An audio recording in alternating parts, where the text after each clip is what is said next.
Avant qu'on parle des thèmes, est-ce qu'on peut parler de ce qu'on boit ? Alors là, j'ai un Jifei Maocha. Alors les Maocha, c'est on va dire la base du pu'er. Avant de faire un pu'er, ils font ce qui s'appelle un Maocha et ensuite c'est transformé en pu'er. Donc c'est un pré-pu'er. C'est assez proche d'un thé vert généralement, mais souvent un peu plus fruité. Et donc celui-ci il vient du Yunnan, donc de Chine, le berceau du pu'er. Voilà, et il est très bien. Des fois, ils sont un peu amers en fin de bouche et c'est un peu désagréable, mais celui-ci, ça va. Donc, comme je suis assez sensible à l'amertume, il me va bien. Et toi, du coup ? C'est le Sancha de la Terre qui vient de la ferme de thé de chez Obubu dans la préfecture de Wasuka à Kyoto. Donc, c'est un thé vert japonais. Alors déjà, il est très bon parce qu'il est assez fin et tout ça, mais je crois que ça doit être le Sancha qui ressemble le plus au goût au matcha que j'ai bu, quoi.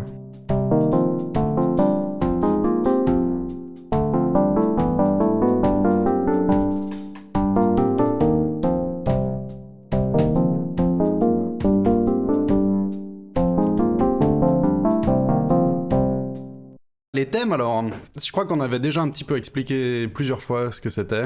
En plus, là, il y a CGP Grey qui a sorti une vidéo. Qui est très bien. Juste en 2 mots, l'idée des thèmes, au lieu d'avoir des résolutions de fin d'année, qui sont peut-être des fois très spécifiques, puis qu'on va pas tenir, on va prendre un thème général pour orienter un petit peu nos décisions. L'avantage, c'est que justement, c'est général. Donc on peut faire plusieurs actions qui vont aller dans le sens du thème sans que ce soit forcément des objectifs absolument précis qui fait qu'on risquerait de pas les tenir, quoi. L'une des choses que j'ajouterais, c'est que du fait de la généralité, justement, ça force aussi un peu à se concentrer plus sur le processus que sur un but défini qui, une fois qu'on l'a réalisé, en fait, c'est fait, quoi. Alors que moi, j'ai l'impression qu'avoir un thème, c'est plus sur le fait, bah voilà, si le thème, c'est The Year of Less, par exemple. Je les ai en anglais, les thèmes, c'est genre l'année du moins. L'année du moins. Bah, ça peut inclure le fait de se débarrasser d'affaires ou alors de prendre moins de projets. Mais du coup, c'est aussi se dire, bah, si j'ai un nouveau projet qui arrive, réfléchir, est-ce que je vais vraiment le faire ou pas, parce que je suis dans l'année du moins et ça. Et ça met plus en place des habitudes, je trouve, qu'un but qui est très défini et qui va pas forcément mettre en place une habitude liée à ce but. Concrètement, ton thème précédent, sans trop rentrer dans les détails parce que les gens pourront retourner écouter les épisodes précédents, mais ton thème précédent c'était... Alors l'année dernière, du coup, j'avais démarré avec un thème que j'avais appelé Small and Focus. Petit et concentré. J'avais tendance à faire beaucoup de choses en simultané et l'idée c'était de réduire non pas la quantité de choses en simultané que je faisais, mais pour chaque chose que je voulais faire, en une semaine en fait, avoir quelque chose de fait. Ouais. Et ensuite, au milieu de l'année, vers juin, j'ai changé le thème en juste focus, où là, finalement, j'ai éliminé énormément de choses que je faisais pour avoir un focus sur seulement 4 à 5 grandes catégories, enfin catégories de projets, on va dire, et ça incluait mon travail salarié. C'était pas 5 side projects, quoi. Début 2020, est-ce que tu as changé des choses ? Quel est ton thème actuel, hein ? Depuis quoi ? Octobre, novembre, j'ai un peu essayé des choses pour un peu préparer le terrain.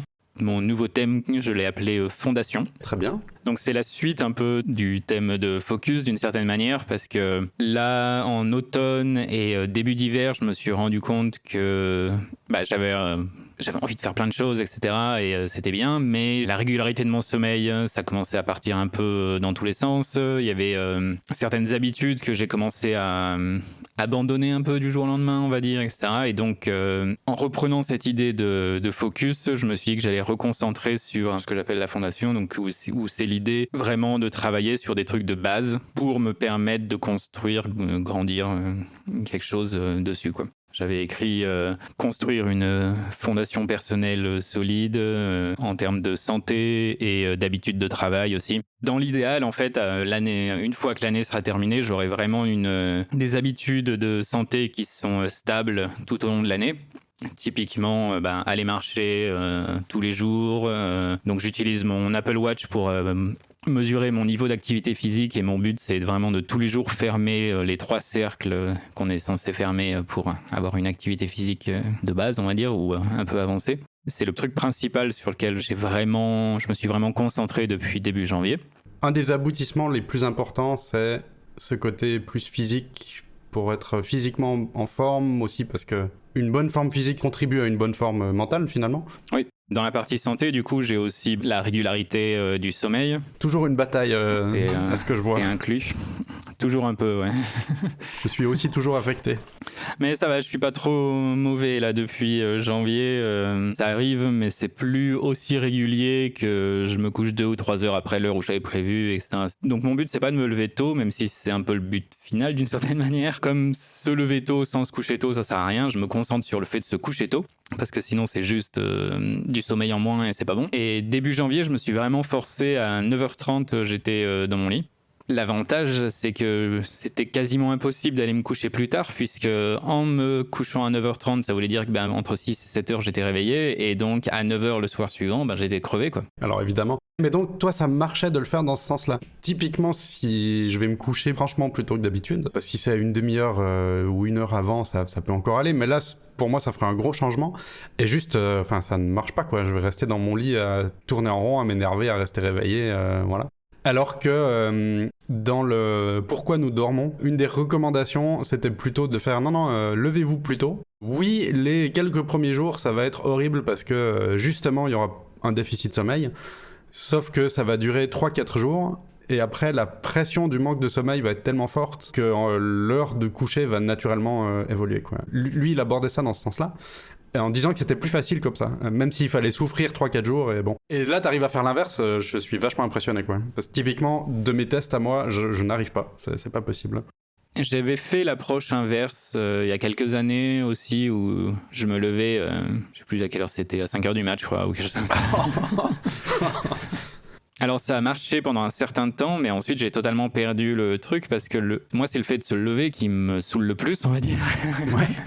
C'est la partie la plus dure presque du processus dans mon cas. Du coup, c'est plutôt l'inverse de me dire à 9h30, maximum 10h, je suis dans mon lit et puis voilà.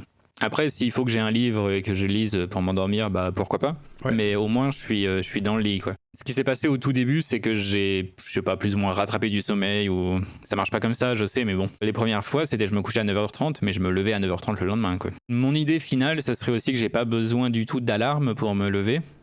Que je mette une alarme, mais genre 1 heure après l'heure à laquelle je souhaite vraiment être réveillé. Comme filet de sécurité un petit peu, quoi. Considérer que l'alarme c'est un filet de sécurité, comme tu dis. C'est aussi pour ça que j'ai plutôt pris l'approche se coucher tôt pour rentrer dans ce rythme-là. Et à la longue, comme j'ai le temps vraiment de dormir et que j'ai pas le, entre guillemets, stress de l'alarme au réveil, j'ai l'impression que ça marche plutôt pas mal. Donc là, concrètement, ça te fait coucher à peu près combien d'heures avant ce que tu te couchais il y a quelques mois, et te réveiller aussi combien de temps avant, en admettant que ça fonctionne, quoi. Après, je sais pas si t'es encore en phase d'ajustement, mais...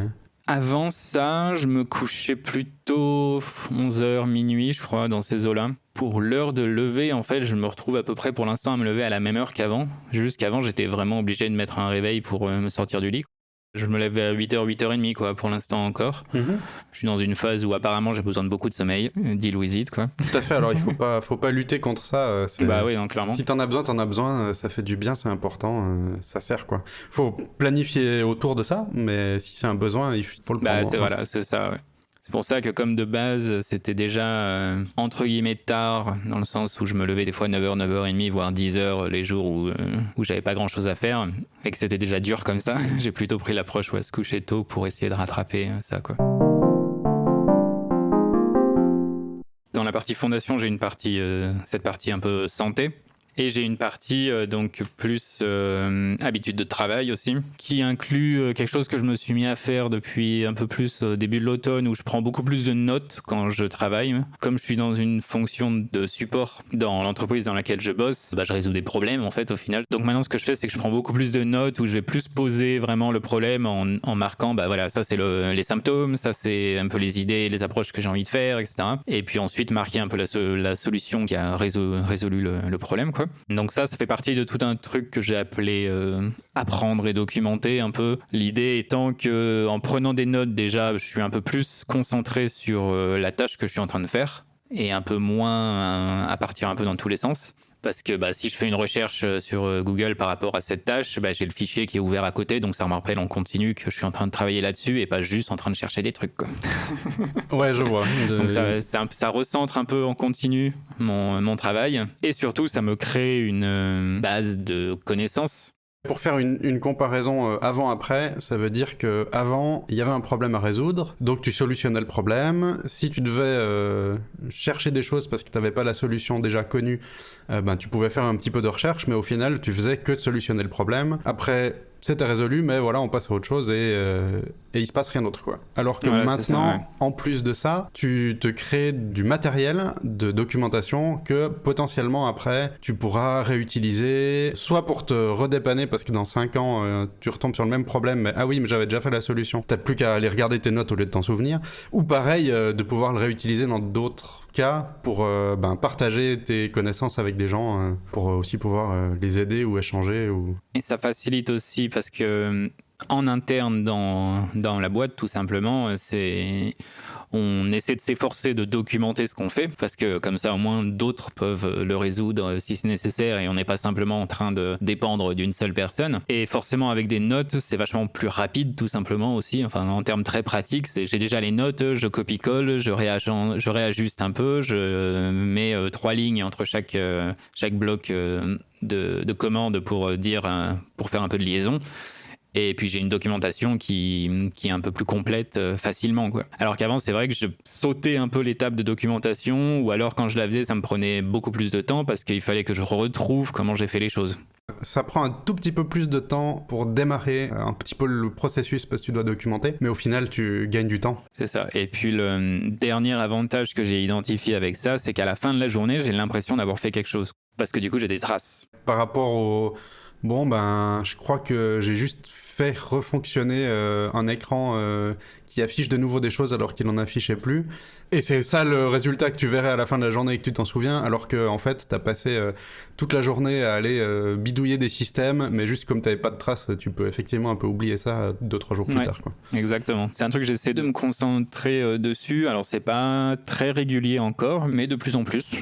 Et je vois un avantage assez immédiat. Ça, c'est bien quand tu essaies de mettre en place quelque chose. Si tout de suite tu as un retour positif, c'est quand même beaucoup plus facile à mettre en place après, quoi. Toute cette prise de notes là, enfin de documentation surtout, tu le fais exclusivement pour ton travail salarié ou il y a d'autres choses aussi Je le fais aussi pour moi, ouais, quand je développe des choses pour moi ou autre, je prends un peu plus le temps aussi de noter ce que j'apprends, ce que j'ai découvert. J'ai un peu des fiches par technologie, on va dire. Donc si je bidouille avec un langage, j'ai une fiche qui a le nom de ce langage. Au fur et à mesure, je vais ajouter des choses dedans.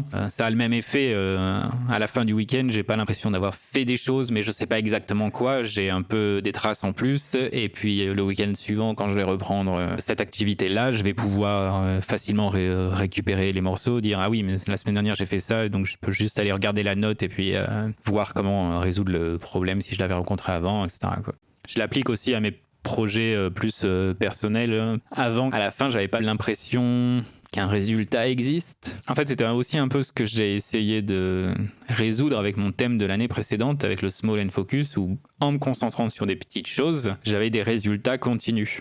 C'est un peu la continuité de ça, sauf qu'au lieu d'avoir un résultat fini, on va dire utilisable au bout d'une semaine, c'est plus le résultat, c'est aussi l'apprentissage qui a été fait, quoi. Et c'est un peu plus facile à faire, un peu plus facile à vraiment appliquer. Qu'est-ce qui fait que c'est plus facile ? L'idée que j'avais avec le thème précédent, c'était, donc imaginons, je veux faire un petit outil. Si faire cet outil, ça me prend 1 mois, c'est quelque chose que généralement je vais me retrouver à plus ou moins abandonner parce que je vais pas avoir le temps ou parce que du coup la motivation est là initialement mais elle va pas durer. Du coup, ma première tentative, c'est de dire, quand je crée un outil, j'identifie le minimum et il faut que je puisse le faire en 1 week-end, quoi. Sauf que ça, c'était un peu, quand j'ai pu vraiment l'appliquer, ça marchait bien, mais l'un des problèmes que j'avais, c'était qu'il y avait toute cette phase d'identification de mon problème un peu plus précise, on va dire, qui était un gros frein initial, parce que ça demandait beaucoup plus d'un coup, beaucoup de travail en amont, alors qu'avant, j'ouvrais un fichier texte, puis je commençais à coder mes trucs, quoi. Donc ça mettait un frein un peu à faire ça, alors que prendre des notes pendant que je fais les choses, c'est toujours un frein parce que ça te demande de faire quelque chose en plus, mais c'est un frein qui est beaucoup plus faible, je sais pas trop comment dire.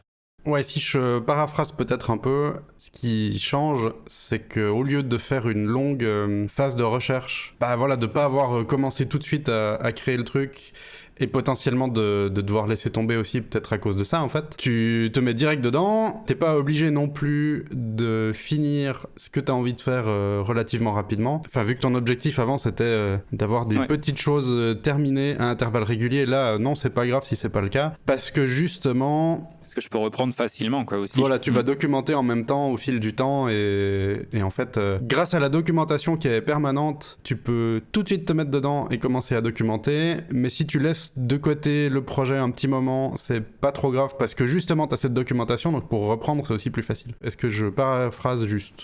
Ouais, c'est ça, ouais. Et je me rends compte que naturellement, en documentant en simultané aussi, naturellement, ça aide à former un peu plus ton idée, l'idée de ce que je suis en train d'essayer de faire. Un peu naturellement, ça réduit, ça va vers l'essentiel de ce que je suis en train de faire.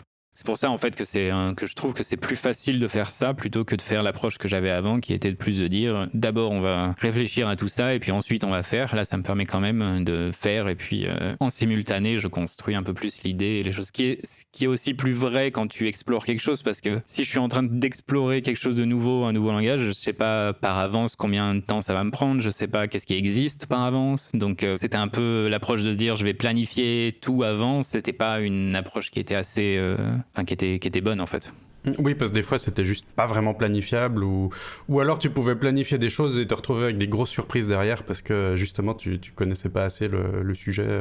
Ça transformait en quelque chose de beaucoup plus long, etc. Est-ce que l'avantage aussi de documenter, c'est pas un bon moyen de pousser un petit peu la réflexion parce que ça t'oblige à ralentir un petit peu sur la production de temps en temps, vu que tu dois aussi documenté, donc tu peux pas foncer tête baissée dans ce que tu produis. Et ça permet de faire une réflexion sur ce que tu es en train de faire, donc potentiellement mieux faire les choses parce que c'est plus réfléchi que d'y aller tout droit.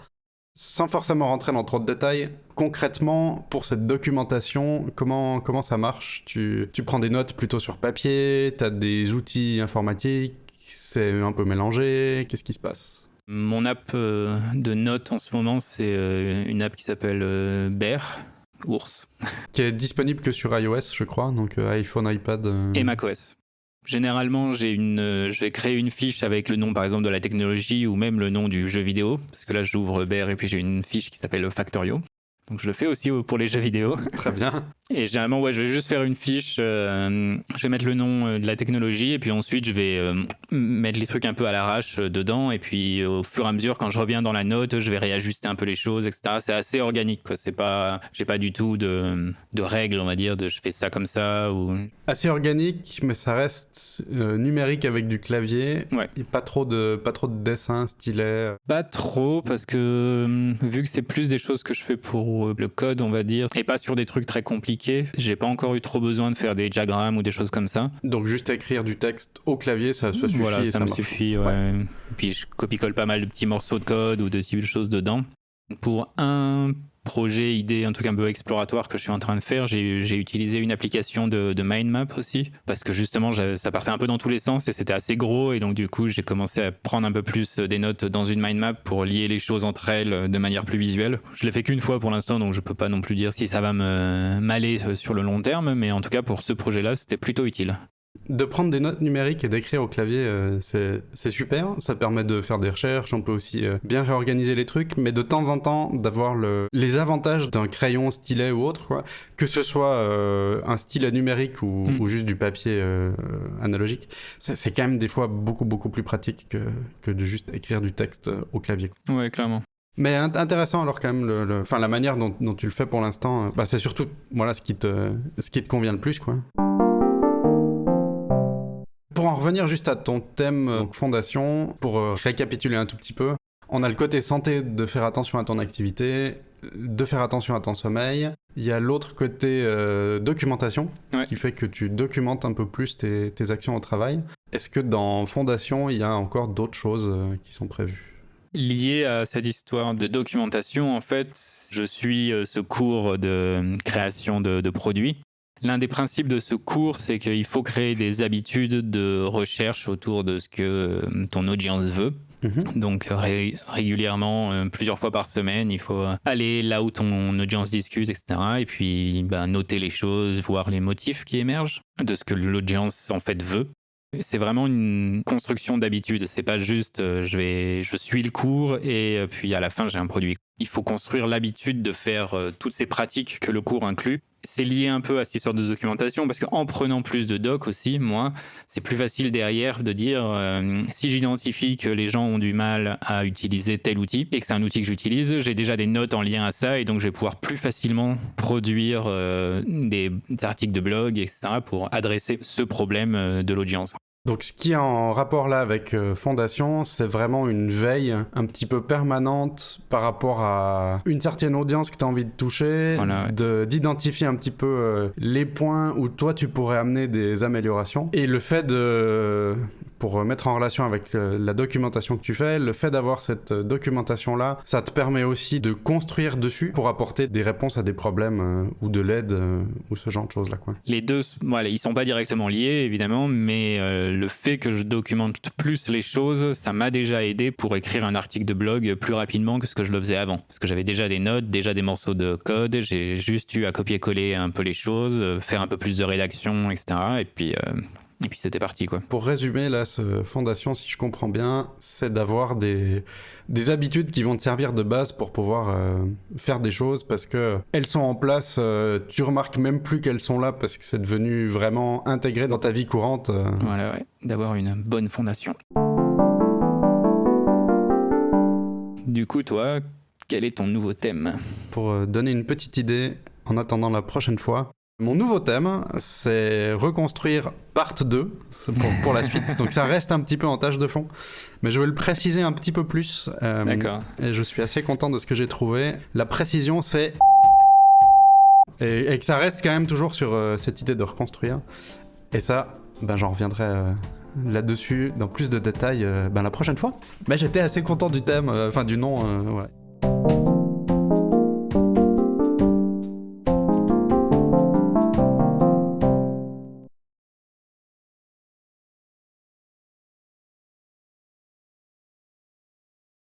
C'est toujours bien d'avoir un thème qui sonne un petit peu comme il faut, dans le sens où moi je trouve ça assez motivant. Pareil pour ton Fondation, c'est un nom qui est quand même peut-être pas mal, quoi, qui a un certain feeling avec.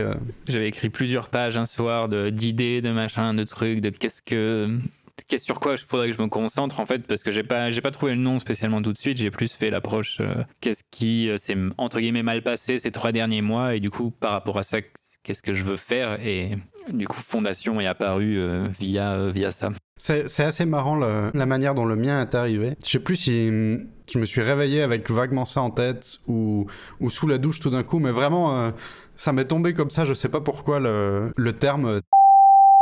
Et en fait, ça irait vachement bien comme thème, et puis c'est exactement ce que j'ai besoin. Et après, j'ai réfléchi par rapport à ce que ça voulait dire pour moi, et voilà. Mais effectivement, le nom m'est plutôt arrivé comme ça, et je me suis rendu compte que ça fonctionnait, quoi.